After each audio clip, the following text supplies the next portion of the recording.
Our corporate communications team at work suggested I see a stylist because I was doing a lot more press. Catherine Young is a financial investment director who frequently appears on television interviews to talk about Asian equities.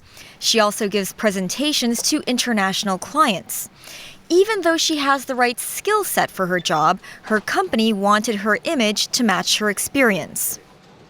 There was the view that perhaps I looked a lot younger and less experienced than what I was. So that was part of the sort of revamping the look. Catherine Marsh is a stylist who works with Young. A lot of Asian women feel that they look too young for the jobs that they're looking to, sort of progress in, and so they deliberately want to have a more sophisticated look. 30,000 Hong Kong dollars per month. Headhunter Lee McKiernan says physical presentation does play a role in some jobs. If you're entrusting someone with your life savings, for example, and their appearance suggests that perhaps this person isn't used to handling large amounts of money, then I think that can determine the credibility of that person. So when it comes to For those looking to revamp their image professionally, the average cost for a stylist is about $3,000 for 2.5 hours, which teaches people how to mix and match clothing to give them more looks. Those who use the service say it's value for money. In a way, because I represent the brand, I have to look a suitable way or a professional way. And I think when it comes to clothes, because it reflects some of your personality comes through as well as your skill set. Cami heads the boards of various charities, including one for the pop star Usher. She says she needed a look that could take her across all her different roles. I really need something that I can be in a business corporate environment, and then I can be at a school with children. So I needed a wardrobe that was very flexible. Even if it's a board meeting with Usher, you want to have a business outfit on, but it's Usher. So you gotta have a cool look, you want to look a little chic. Marsh says she tends to work with people who are starting to do more presentations in their job. The clothes don't make who you are as a person in terms of your know-how and your performance, but what they do is give you confidence. This one's actually really good. Most of her clients are women, but she has a handful of male clients. Liam is one of them. He wanted to streamline his wardrobe. It's a creative look, but it's age appropriate. It's kind of suitable for what I do. I work in media. It's that kind of vibe. It's a little bit funky. Yeah, I love the colors on this one. Then you can actually put back. Oh, that would look great. Together. Yeah. The internet has opened up the marketplace to a wider number of job applicants. So how do you make yourself stand out from the crowd? How you present yourself in your CV, how you present yourself in social media. So obviously a LinkedIn profile is absolutely crucial if you're looking for a job and if you want to progress your career, because nowadays that's where a lot of clients will go to find potential talent. Right. So you have to have a very good profile online in order to promote yourself. Is the photo really important on LinkedIn? It's an interesting one because the photo on a CV is a faux pas. Mm-hmm. However, on LinkedIn, the photo is kind of almost bringing you into that person, into their profile. If you don't have a photo on LinkedIn, then it's almost, you're kind of skeptical about that person.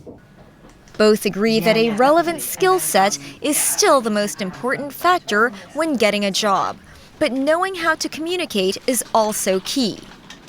I think if they're qualified in terms of education, maybe, and skills, but they don't show that in interview, and they don't have the confidence, and they don't have the gravitas, and they can't convey that, they will lose out.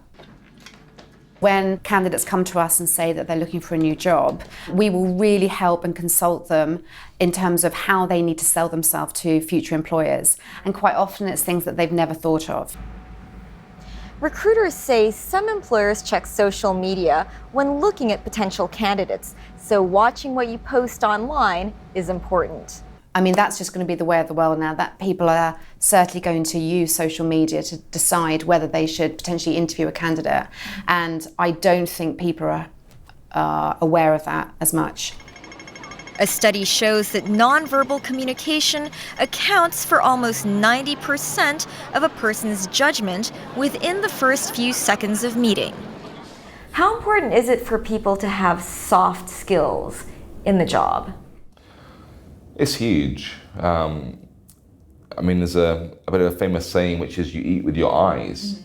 The soft skills are what will get you the face time with the person. What you are wearing is... Catherine Soulas-Baron teaches etiquette. Tonight she's teaching a course on how to navigate a business cocktail party. To spot, please avoid the bone crusher, okay, like this, okay, and please avoid the finger whole tip as well. And okay, it's not like this. No, it's not possible. It's not possible. So the handshake must be assured. It's not just the handshaking or presenting and receiving of business cards that's important, but the introductions as well. A junior executive waits to be introduced to a senior executive. If you're doing the introducing, there's a protocol to follow. So you will say, Mr. Chairman, may I introduce Hélène?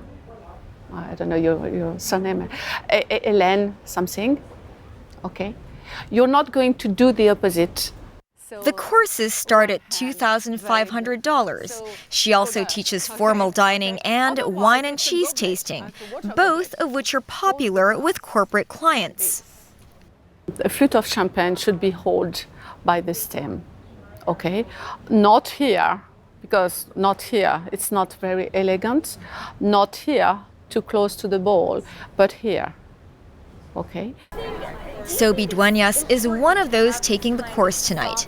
She's the regional manager of a cosmetics company. I think soft skills are understated but very important, because no matter how talented you are, if you're not sure how to work a room or how to speak to people correctly or treat them with respect, then it's very hard actually to get a business deal done. It is your abilities to connect to people.